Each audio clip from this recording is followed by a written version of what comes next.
경영학과 테크트리 정리를 하면서 제가 발견한, 그리고 약간 좀 의아했던 이런 내용인데요. 일부 전문직의 경우에 초년차 때, 1, 2년차 때를 얘기하는 거죠. 초년차 때 연봉이 상당히 짜다는 이런 사실을 알게 됐어요.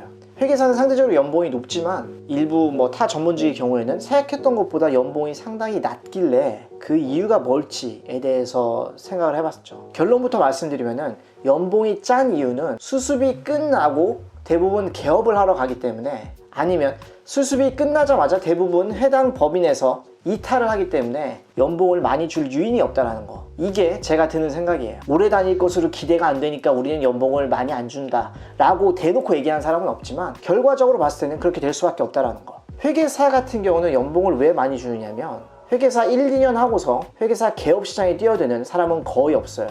회사를 상대로 하는, 회사를 고객으로 하는 이런 직업이다 보니까 전반적으로는 그래도 한 최소 5년 정도는 회계법인에서 일을 충분히 배우고 그리고 나서 개업을 하는 게 일반적인데, 아니면 개업을 안 하는 경우도 되게 많고, 그래서 일명 빅4 회계법인 같은 데들은 회계사들이 어느 정도 좀 실력이 올라오려면 몇 년 정도 신입 회계사들한테 투자를 해야 몇 년이 지나면 그래도 조금 일명 밥값을 하는 이런 역할을 기대할 수 있을 텐데, 반면 연봉을 되게 적게 주는 전문직 같은 경우에는 6개월, 1년, 거의 맥스 2년 이내에 대부분 그 법인을 이탈을 해요. 떠나는 거지. 왜냐? 대부분 개업을 목표로 하고 있기 때문에. 그래서 해당 전문 법인이라고 해야 되겠죠? 어떤 특정 자격을 취득했는데 그 법인에서 입사를 해가지고 일을 하는데, 대부분 이제 개업 쪽으로 많이 가는 그런 전문직이라고 하면은, 개업의 비중이 절대적인 그런 전문직이라고 하면은 수습 기간 동안 고용되어 있는 수습처라고 하죠.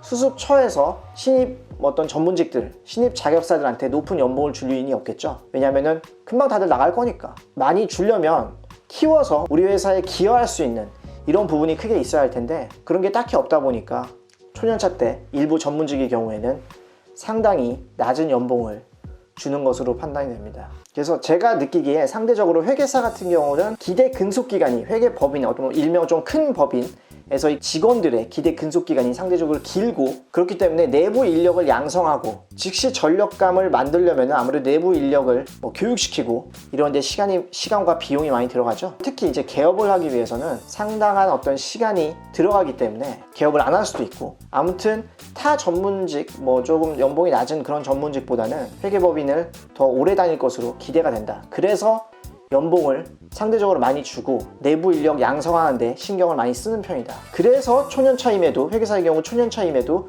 연봉을 상대적으로 많이 주고, 그렇지 않은 전문직의 경우에는 기대 근속 기간이 되게 짧기 때문에 그런 전문직의 수습처에서는, 수습기관 이런 곳에서는 초년차 전문 자격사들한테 높은 연봉을 줄 유인이 없겠죠. 6개월, 1년 하고 나갈 인력인데 굳이 많은 돈을 줄 이유가 딱히 없겠죠. 어디나 그렇지만 이 사람이 오래 다니지 않을 거다라고 생각이 기대가 된다면 굳이 높은 연봉을 줄 이유가 전혀 없을 거예요. 그래서 일부 전문직의 경우 초년차 때 연봉이 좀 짠 이유는 결정적으로 기대 근속 기간에 달려있다. 기대 근속 기간이 높으면 높을수록 우리 회사에 오래 다니면서 기여를 할 것이다. 이렇기 때문에 연봉이 높고, 그와 반대로 얼마 안 다니고 나갈 건데 얘는, 이렇게 되면은 연봉을 높게 주지 않을 거다.